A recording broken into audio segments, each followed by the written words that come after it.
Hello and welcome to the world-famous Driving You Crazy podcast. This is the show where we talk about all things transportation, anything that gets you from here to there. I'm the traffic anchor and the transportation reporter for Denver 7 News, Jason Luber. And if you would like to contact me, if you would like to send me a question, a comment, a concern, you can always contact me on any of the contact links in the description of this fine program. We all know about gasoline and diesel and maybe electricity and how it is used to power our vehicles. But do you ever think about propane? Maybe just for your grill or patio heater, or when you see a forklift at the furniture warehouse, right? Well, propane is an option for trucks and buses and actually passenger vehicles as well.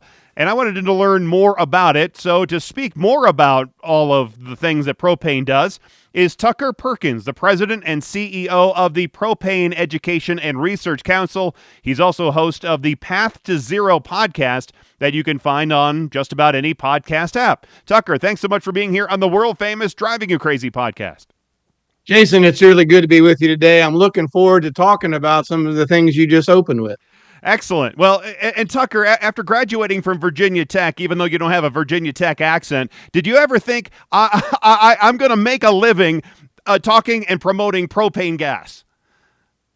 No, I think actually I thought I'd be in the energy space, but I would never have thought that the energy space would get to where it is today, that, you know, what we had done for 100 years, and it really doesn't matter whether you sold natural gas or propane or diesel fuel or electricity, that we would be on the cusp of this transformation as we sit here in 2023. It's been a fascinating journey, and our industry is really approaching, I think, this whole transformation differently than many, and I'm proud to be a part of it.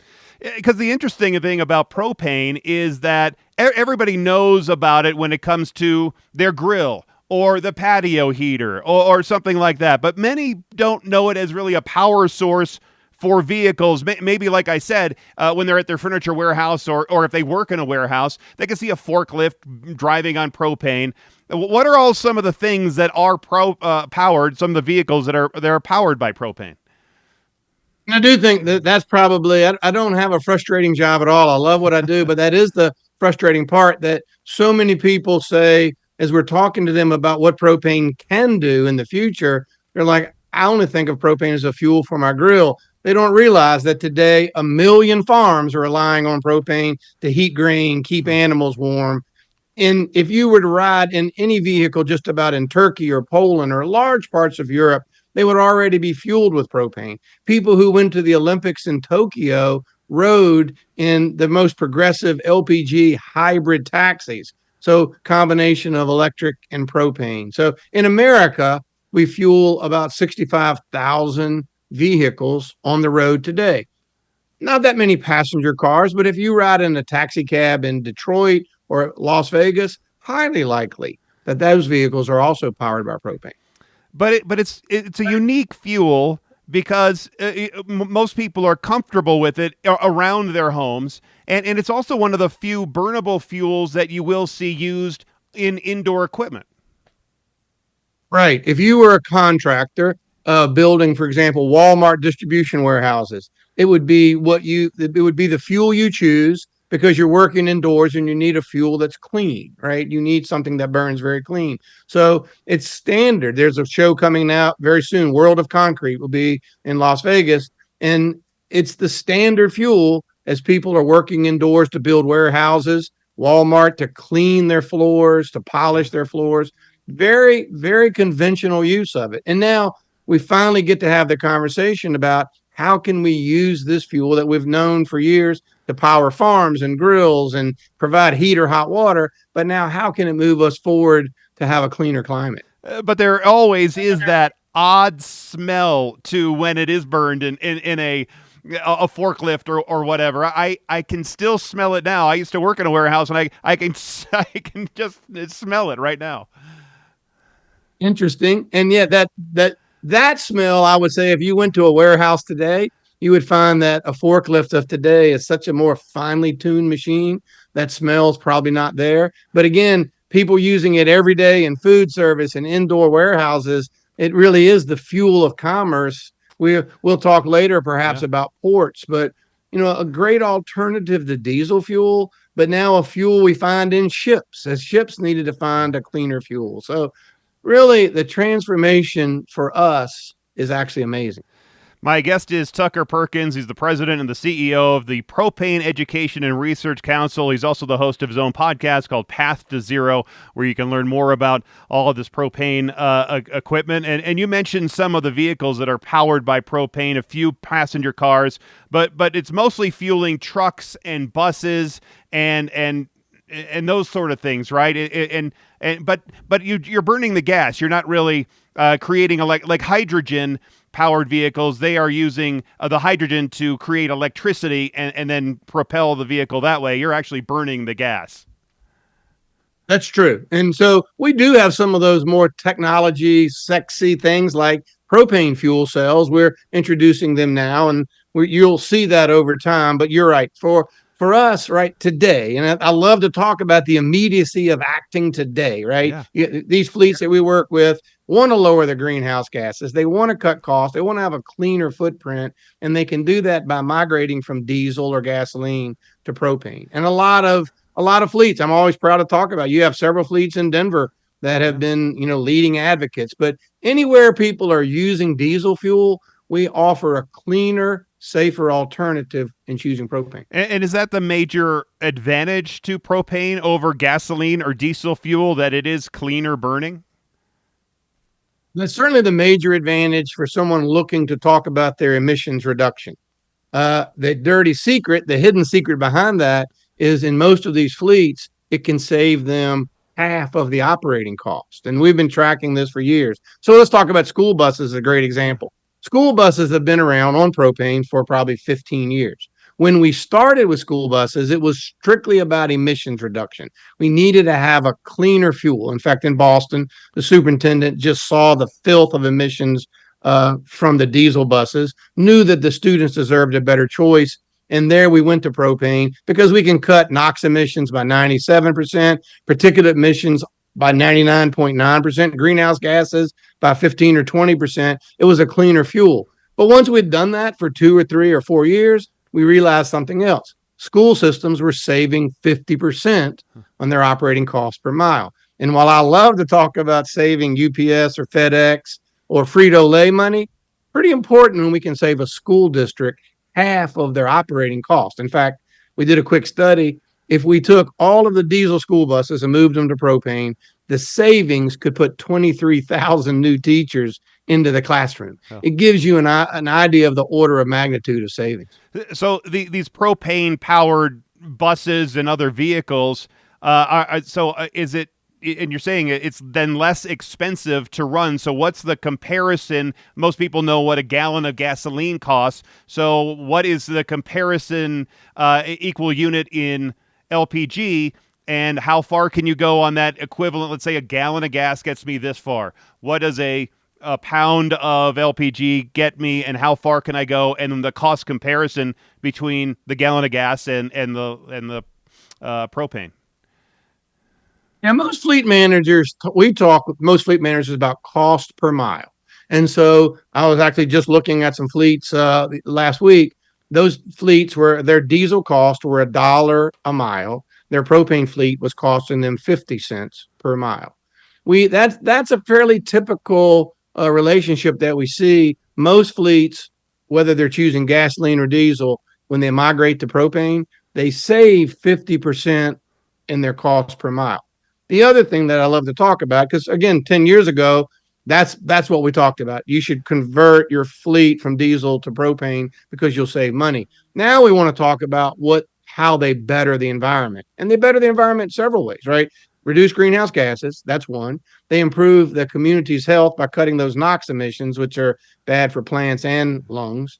And then lastly, they remove particulate matter, which is a known carcinogen. So not only do they save money, not only do they cut greenhouse gases and better the climate, they also make the air healthier for you and I. I imagine, as I'm speaking with Tucker Perkins, the president and CEO of the Propane Education and Research Council, of using propane for a vehicle, especially a passenger vehicle, would be there are very few fueling stations for the public. Now, like a fleet, a school system they can set up their own fueling system, have the big propane tank, and fuel up their buses. But for the average person, if you're going to try to get, or the automakers, if they wanted to get into the propane fueling business, I mean, really, there's really nowhere to fuel it up. Interesting. Like I said, if you go to Turkey or Poland, parts of Japan, having a passenger car fueled on propane would be a very standard thing. It's just not something. It was a time. In fact, Denver is still a place where I suspect you and I could spend a couple hours on the road, and I would point out to you quite a few propane powered pickup trucks or cars. But yet, it's not what we advocate for. A large part of it is just that automakers in Detroit, vehicles today are really sophisticated, and they change, those specifications change so quickly. We really work with fleets that are driving big trucks, heavy payloads, long distances, people that are delivering bread and flowers and butter, right in your community, delivering students or people in the airport. Those are the fleets, because they're doing three things. They're driving long distances. They get pretty poor fuel mileage. So there we have a really good opportunity. To your point, though, centralized fueling was what we talked about 2 or 3 years ago. But as we really get more and more propane vehicles on the road, and infrastructure is so simple to install, so inexpensive to install, that for example, we work on a network in California, quite easy to go from Southern California to the very northern tip and find public refueling stations all along the way. But again, we don't really aim this business for consumers. This is aimed at fleets. Yeah, because it seems like there's a bias, at least in Detroit, with the push to battery-powered vehicles right now. There's a push to try to get more charging stations out there. They just installed one at the 7-Eleven just down the street from me, but it is slow in taking hold across the country. And I think that's one of the problems with folks wanting to buy an electric car. It's probably one of the reasons I think that folks are not buying hydrogen cars as well, because there's really no great network to fuel up hydrogen, even though that's a great technology. Could it be the same with propane? Yeah, it's big into fleets, but if it does burn a lot cleaner than some of these other alternatives, then why is there a bias against propane and expanding it in more passenger vehicles? Well, I think you just hit on the complexity of all of it. And I think, as somebody who's been doing this for 20 years, it really is about that infrastructure. And can a consumer feel comfortable that they could leave Denver at midnight tonight on their way to visit their mother or friends in Seattle? And would they be able to fuel as comfortably as they do with gasoline? And I think the answer is, it's all about gasoline stations today for consumers. We do work clearly with fleets, and I think that's been the barrier to EV adoption, is that people have such range anxiety. I do think if we skate forward 10 years, people in their consumer lives driving their passenger cars will either choose a battery electric vehicle, a gasoline vehicle, or my choice probably be a hybrid vehicle, right? Probably offers the best of both worlds. And we really believe that's the technology of the future, where we tend to focus, because it's where we can actually save fleets money. Saving fleets money is very important. The cost of a package delivered to our house is very important to not only UPS and FedEx, but it's important to us. But giving them all of the range and power and payload capabilities that they need, that's where we tend to focus propane. And again, if we look forward 5 or 10 years, I think the two fuels that will be dominant in transportation will be propane or battery electric. Oh, interesting. Because I think there's been a large push for hydrogen to get that going, and it seems like you could do the same. Hydrogen is great for trucks and long distance. You don't worry about the range anxiety with the hydrogen. You are powered basically by electric, because the hydrogen is creating electricity for the electric motor in a truck especially. Since we're not going to get a Hyperloop anytime soon, it seems like those are going to be some of the better options. Yeah, and you talked about hydrogen. I think hydrogen has such beautiful advantages, and it's really been something that all of us have studied for years.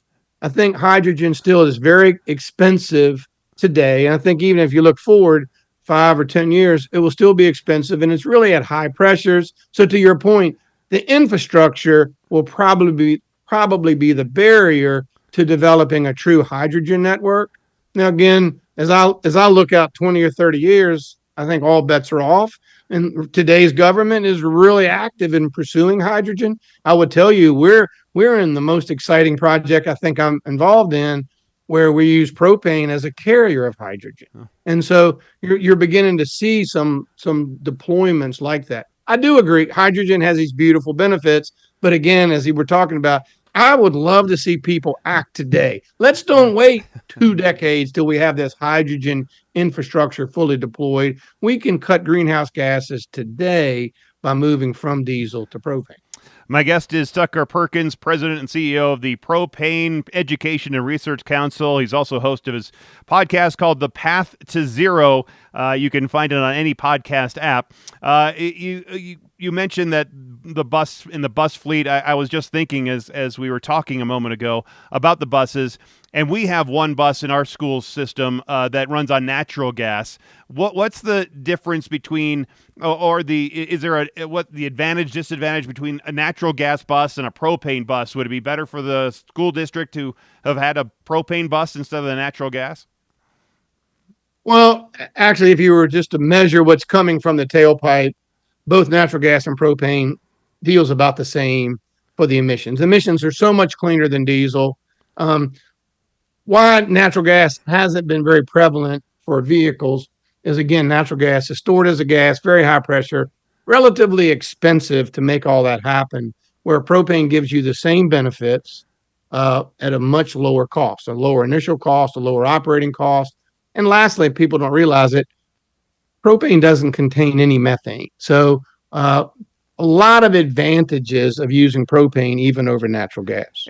If you were to go today, a lot of fleets, I love to talk about UPS. Yeah. UPS has got, in fact, my fleet in Virginia, they do have some natural gas vehicles, but school transportation has been largely propane because of the ease of using it, the relatively low cost of the infrastructure. But I thought I read somewhere that propane is less stable than either natural gas or gasoline, and it doesn't sound like that's true. No, that's not true at all. In fact, I'd say propane is more stable. One of the interesting things we've done is actually propane is often used, as you would know, I think, in backup generation. So power generators at your house, but power generators in industry. And one of the troubles with diesel or gasoline is they will weather out. If you store a long time without using them, they're not really useful after a time. When Superstorm Sandy came through the Northeast, some of those generators used propane that was 20 and 30 years old. Propane is very stable, and that's one of the beauties of it, actually. Are these propane vehicles more or less expensive to maintain or find people to maintain them, or do you have to have specialty mechanics to be able to work on them, and I guess have these mechanics just working for a UPS or the school system that are maintaining these fleets? Well, certainly they need to be trained in how to work on propane. A few things different than working with gasoline or diesel. But again, people who aren't really seeing these businesses evolve, the diesel engine today is so complex, right? The emissions treatment systems for diesel or gasoline, it's really complex.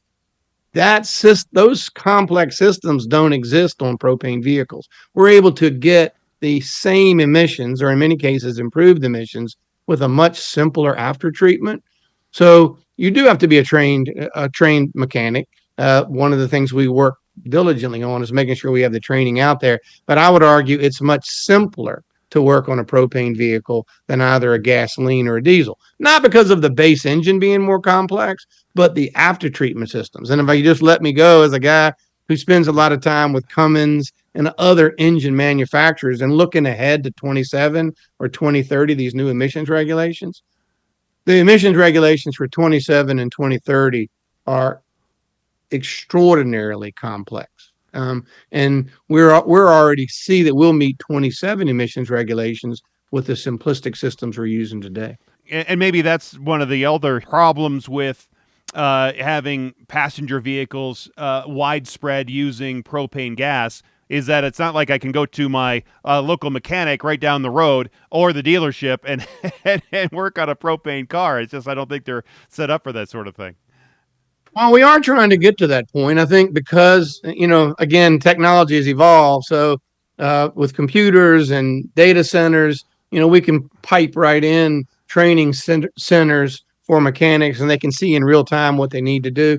We're really there now, Jason. I think, again, a mechanic who's capable of working on today's gasoline or today's diesel system with just enough training as to what's different, they can easily work. And by the way, the test equipment is the same. Equipment is one of the things we work with for a shop to be able to work on propane that's currently working on diesel or gasoline. They don't really need new equipment. Interesting. That's really interesting. My guest is Tucker Perkins. He's the president and the CEO of the Propane Education and Research Council.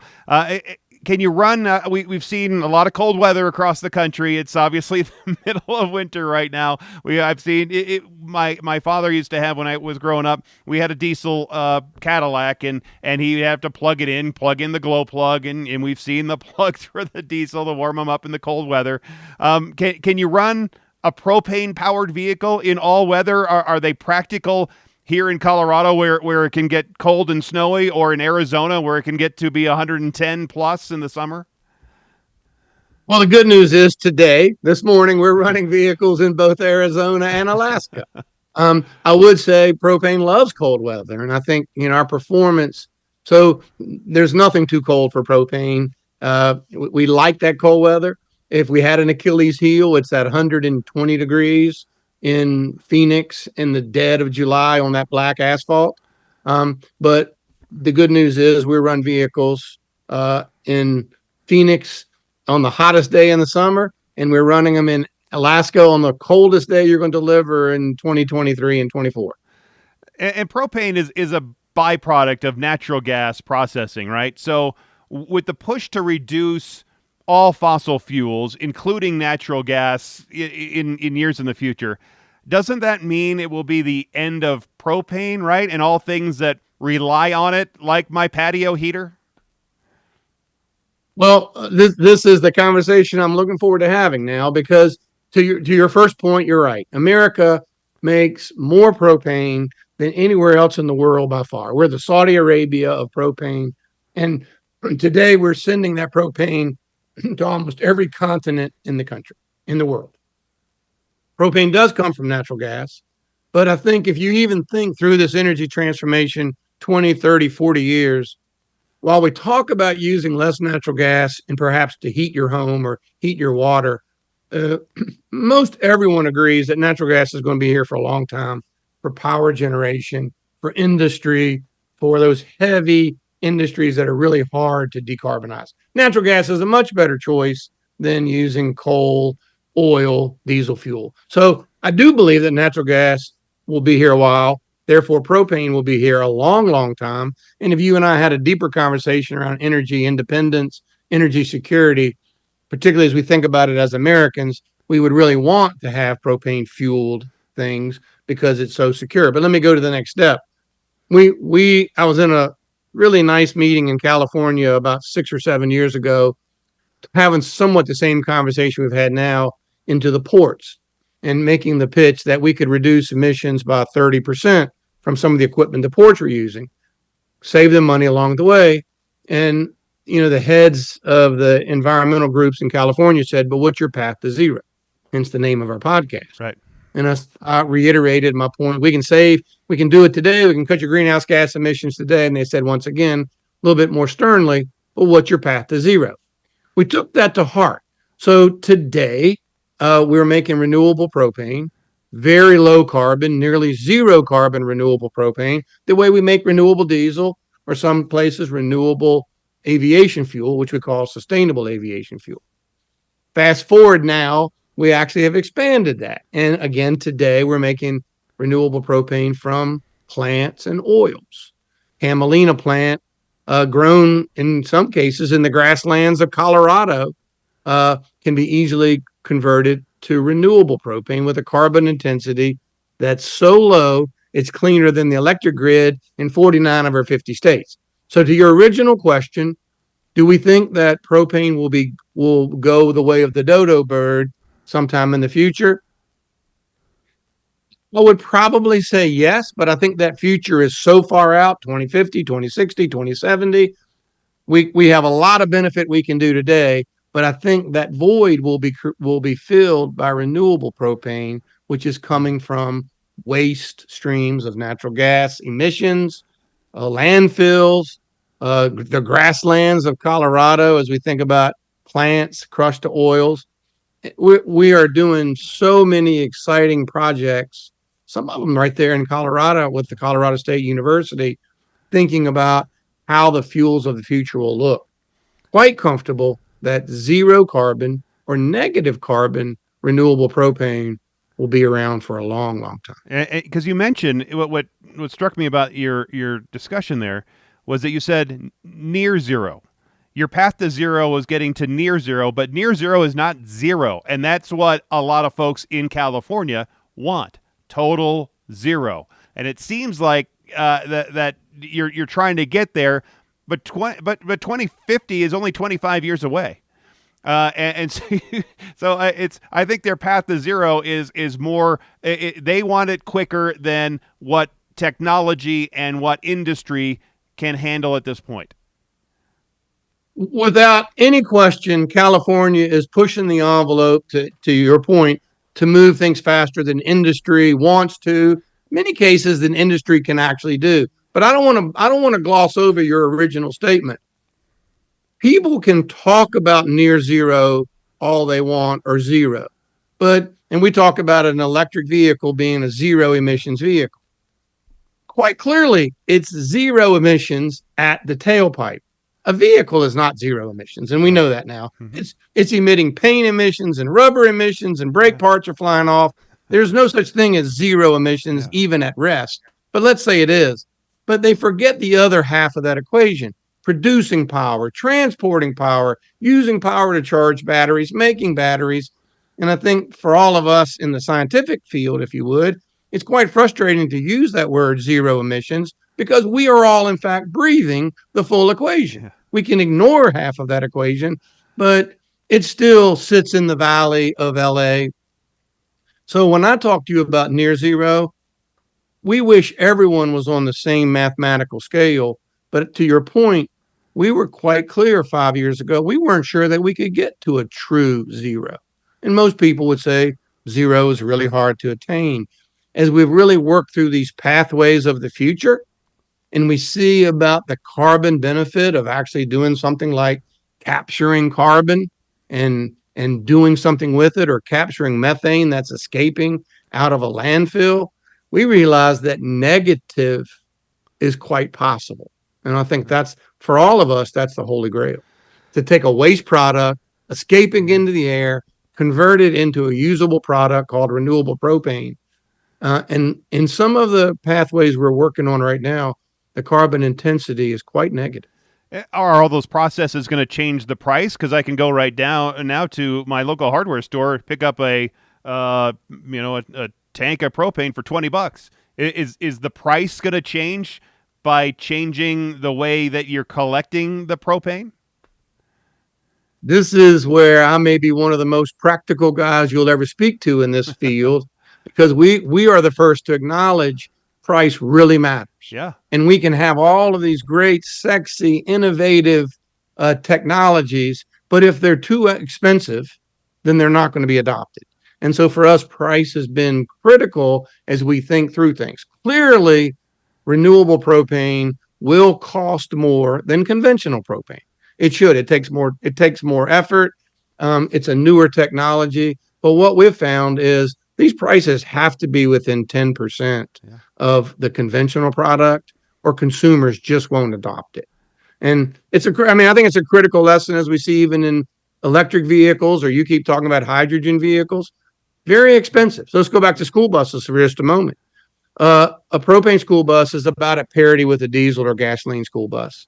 An electric school bus can be 3 times as expensive. For the climate, it doesn't really matter whether you choose propane or electric. What really matters is that we get rid of diesel as fast as we can. And this is something we talk about all the time with fleet managers. The barrier then is the fact that you can, for 3 times the amount of money you choosing propane, you can move away from your diesel fleet. Classic example. And again, you don't talk about this very much.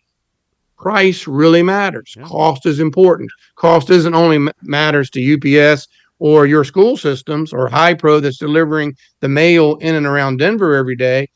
Cost really matters to us as consumers who have to pay for those ultimate things. And so love your question and completely agree. And as we look at technologies, we think about, can we get them to scale and can we get them to cost? That's one of the beauties as we think about transportation. By substituting propane in lieu of diesel, we can cut emissions, we can improve our health, and we can cut cost. It's way better. Do it today. Just stop thinking about it. Do it today. But as we think about renewable propane, we know we have quite a ways to get it at volume and get it at a cost that consumers really want to use. Because as I'm thinking about renewable propane, I'm also thinking about all the folks that live in the rural areas, not only in my state, but in Texas and Oklahoma and Kansas and across the country. They have their big tank outside where they're using propane to heat their home or cook their food. And are they going to be able to afford renewable propane? Is there going to be enough output from landfills and from these other and from the hayfields of Colorado to create the same amount of renewable propane as you can create now using natural gas and petroleum? Certainly not. And I think I love your line of thinking, because it's one of the things. And by the way, let's expand that just to be a little bit even more cumbersome. Let's think about those competition for feedstocks as we're thinking about renewable diesel and sustainable aviation fuel and now renewable natural gas. So we have to think about these feedstocks. So all of those consumers of propane you just spoke to, we would certainly encourage them to continue to use conventional propane. By the way, much cleaner than their other choices in most every case, much cleaner than choosing electricity, much cleaner than choosing heating oil or some other wood, for example. So continue to do the right thing by choosing propane. But again, so you and I are having conversations that are really decades out. Today, though, let's focus on today.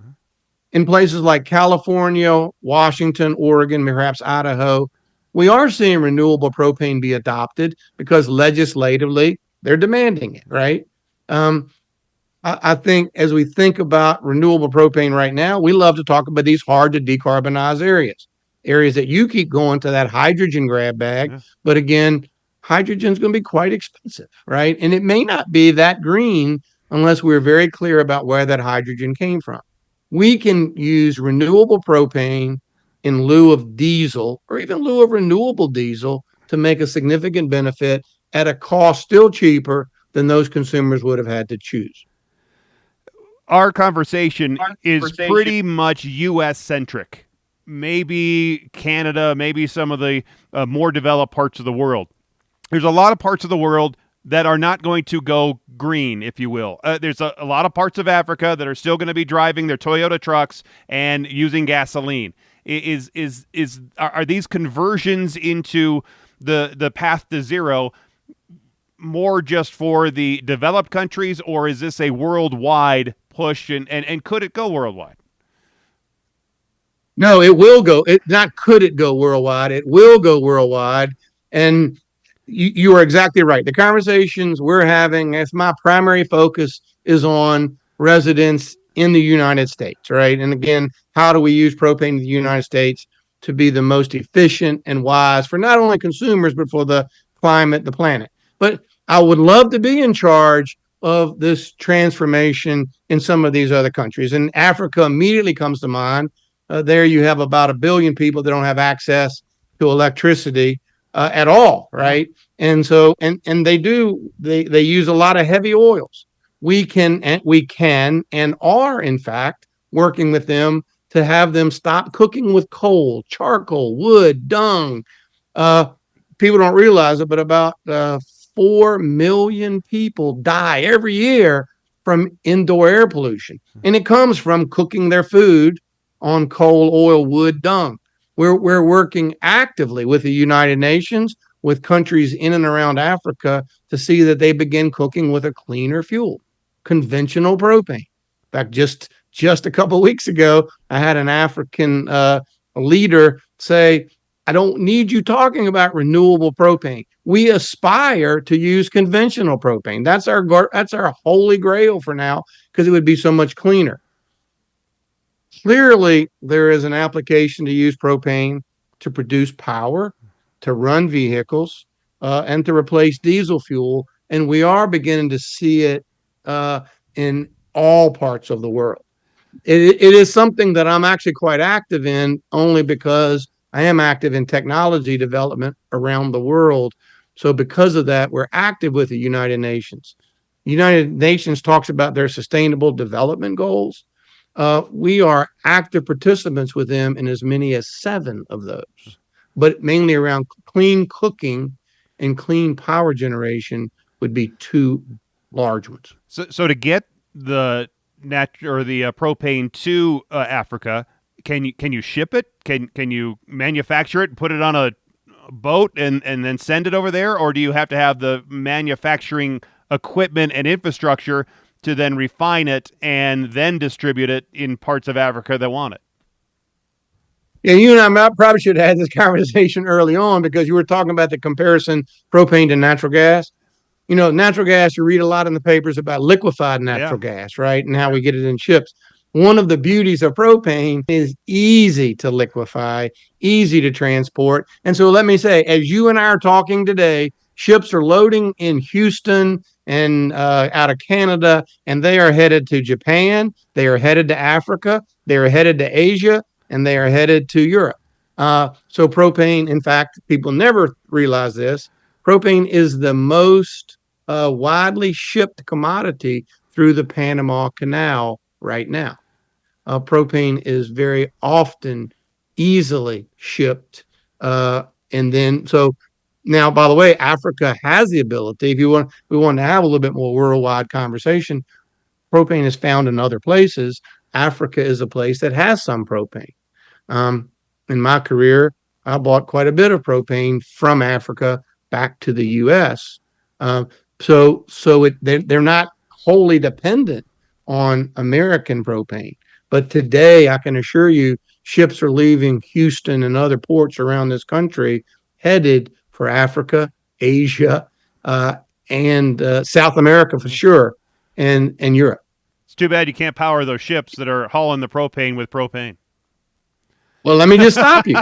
There we go. 5 years ago, I said that's a crazy idea. Today, 140 ships on the water are powered by propane. And so, again, that was almost a fool's errand 5 years ago. As we thought about it, I would have said to you in a radio interview that was not going to be the fuel of choice for shipping. Shipping had to do something, and they had to get away from this heavy bunker that they burn. Horribly dirty. Talk about poor miles per gallon. But today, we're seeing most of these LPG carriers are migrating to being fueled by propane. It's a really exciting transformation, and one that I love talking about in the ports around America, right? In Houston, Galveston, I could name them, I could dance all around from Seattle all the way around back up to Boston about how we clean the air in and around the port. And certainly propane has a large role in that, not only from the ships, but also from the material in the ports. I mean, really, you could have a ship that goes to port that is powered by propane, and then the forklifts that are driving around the lot powered by propane, and then the fleet trucks that show up to haul the goods that they put in those containers with propane into a delivery truck that goes to your house delivered, that's all powered by propane. That is exactly the system that we envision working to be best for the American consumer, best for those of us who breathe the air in and around those ports. And as the conversation really goes to environmental justice, we really feel strongly about it because we can do it today, and we can do it at a cost savings to the traditional method. By the way, if you go with me to the port of Long Beach, you go with me to the port of Newark, you would see parts of that playing out right now. You would see forklifts that operate on propane in lieu of diesel, the port tractors operating on propane in lieu of diesel. And so we're beginning to make baby strides. But to your point, that system is exactly the system that we think we aspire to, and not because we sell propane. To be honest, it has very little to do with it has everything to do with thinking about the energy transformation.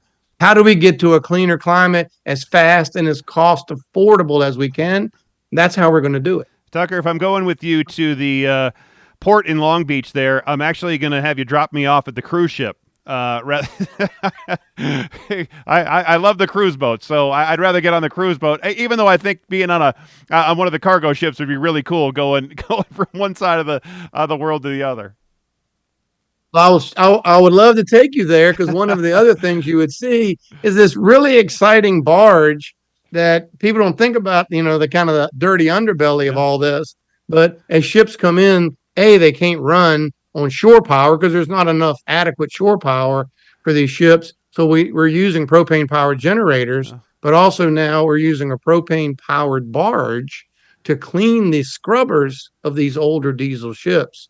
And it's amazing. The last thing, let me just tell you, you and I could travel around this country and you'd see propane powering EV charging.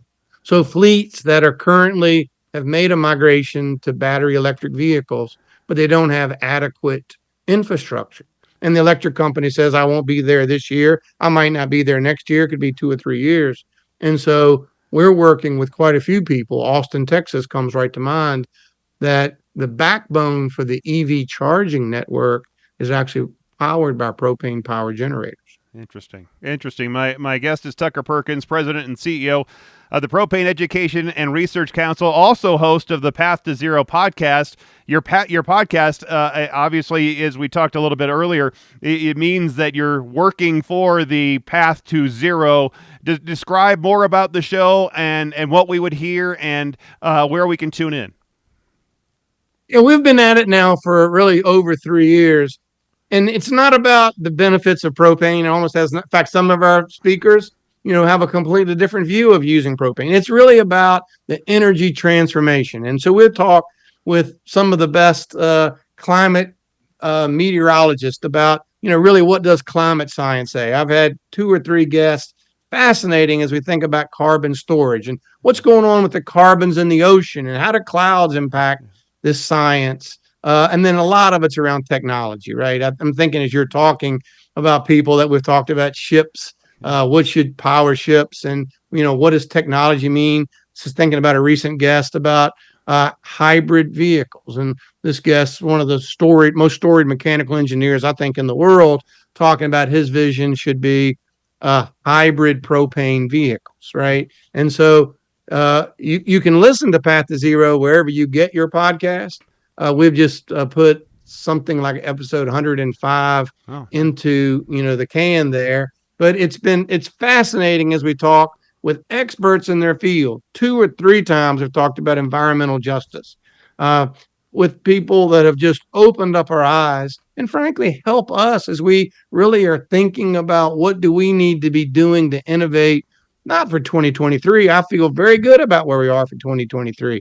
But where do we think batteries will be in 2040? Where will electric grid be in 2050? And how, if anything, do we fit in? It has been an amazing journey, and very few people get such an upfront seat as I've gotten to understand how electric needs to transform and how diesel needs to transform and how energies like propane or natural gas. Everybody talks about we got to get rid of fossil fuels.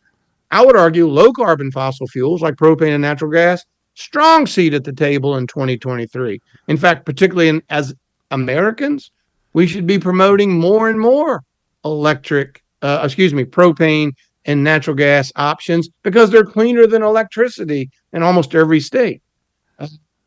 Well, that won't be relevant in 2040, 2050. So Path to Zero has given us a great opportunity to understand climate science and carbon and technology and environmental justice and bring it all together. Yeah, interesting. That's what this show has done for me, be able to talk to folks like you who are so knowledgeable in their field, who have been doing it for so long and have a passion for it. So it's been a real pleasure, Tucker, to pick your brain and to learn more about propane, a lot more than I ever knew.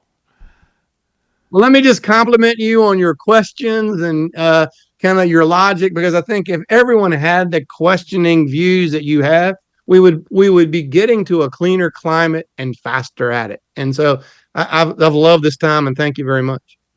No, it was really my pleasure, and I learned a whole lot about propane and the uses of propane and all the things that it can power that I had no clue about. So it was really interesting for me to learn about all of these different ways to use propane, and I didn't realize either that it's going to be one of the major fuels in the mix of maybe hybrid vehicles, and right up there with natural gas and with battery-powered electric and with gasoline and diesel, and how it is really in the mix, and how it's a fuel of the future, I suppose. So I thought that was all really interesting stuff.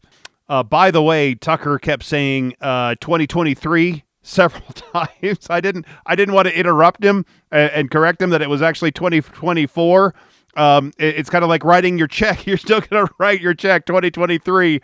For those of you who still write checks, you're still writing 2023 for the first few weeks into the new year. So even though he kept saying 2023, it's 2024. But anyway, I appreciated Tucker and all of his info and all of his expertise. It was really, I thought, a pretty interesting conversation. By the way, if you want to learn more about the Propane Education and Research Council, their website, it's easy. It's propane.com. So it's pretty simple to find them if you just search propane.com. And his podcast called Path to Zero, you can get it just like you can this show on just about any podcast app, and then listen to it. And he really does have some interesting guests, as he mentioned, pretty technical stuff if you want to listen to that. But give it a try and report back to me and see what you think. Speaking of podcasts, I was invited, long story short, or a short story long, I was contacted through my general manager, who hooked me up with this guy who does this podcast. It's called CityCast Denver. And they do, I think it's a daily podcast where they talk about different things, aspects of life and happenings that is happening in the city of Denver. Fine and good. Well, he asked me, this guy asked me if I could do a segment on his show and talk about what is the worst intersection in Denver. And I said, well, there's a lot to that. I mean, when we're talking, what's the metrics here? What are we talking? Worst intersection as in the number of crashes, or is it most confusing? Is it the worst for pedestrians trying to cross the street and maybe getting hit or killed? Is it the one that's the busiest? Is it, you know, what is your metric for worst intersection? And I think we were talking a little bit about, because some intersections, they might have a lot of crashes, but one might be more confusing. And I said, look, we could do the crash thing, but I would have to get to Denver police, and they release some of that information if you request it about which intersections have the most crashes. But I never take that at face value. I would have to go and look at actually the data and the research, and that is a monster in itself. Because I as a journalist, I just don't take what they give me and say, okay, sounds good. I would have to look at the data. And that's just too much of a monster for me to do for a project like this. Really, even for me writing a news story, it's a monster project. So anyway, I told this guy, I said, why don't you, on one of your episodes, ask your listeners what they think is the worst intersection, and then they can come up with their own idea of what their worst intersection is, and then you can send those answers or those questions to me, and or their answers and the questions, I guess, to me, and then I can comment on them, and so that's what he did. So that happened, and then here at the beginning of the year, like on the second day of January, he sends me the list of the listener-generated bad or worst intersections, and there were, I don't know, 5 or 6. And so he said, hey, maybe we can talk about these in sometime in mid-January. I said, sure. and here is the reason why this one is bad, or here's the interesting part of this intersection, and this one is there's a solution to this problem that happens at this intersection, and so that's what I gave him a whole list of things from the list that he gave me, basically an answer of the questions that he gave me from the listeners, and I said, sure, just let me know when you would want to do something, and then crickets. It's been like 2 weeks, and I haven't heard anything. I don't think he's ghosting me, but anyway, there's that. So I might be on a CityCast Denver podcast talking about some different intersections around Metro Denver, but we'll see. If it doesn't work out there, then I'll do the list right here on this fine program. Yeah, but it's very Denver-centric, and I know I have a lot of listeners that are outside of Denver and outside of the state and across the country, so it would be very Denver-centric, so maybe I should do a disclaimer when I do that maybe in the next week or two, that, hey, this is going to be, if you're interested in these Denver intersections, then feel free to listen, but otherwise, just go ahead and skip a couple of seconds ahead. Anyway, there you go. Thanks again to Tucker for being here on the show, and thank you for listening and being a part of it as well. If you need to contact me, you sure can on any of the contact links in the description of this fine show. Thanks for being here. Thanks for listening. And until next time, I'm Jason Luber, the traffic guy. Be safe. And as always, happy motoring.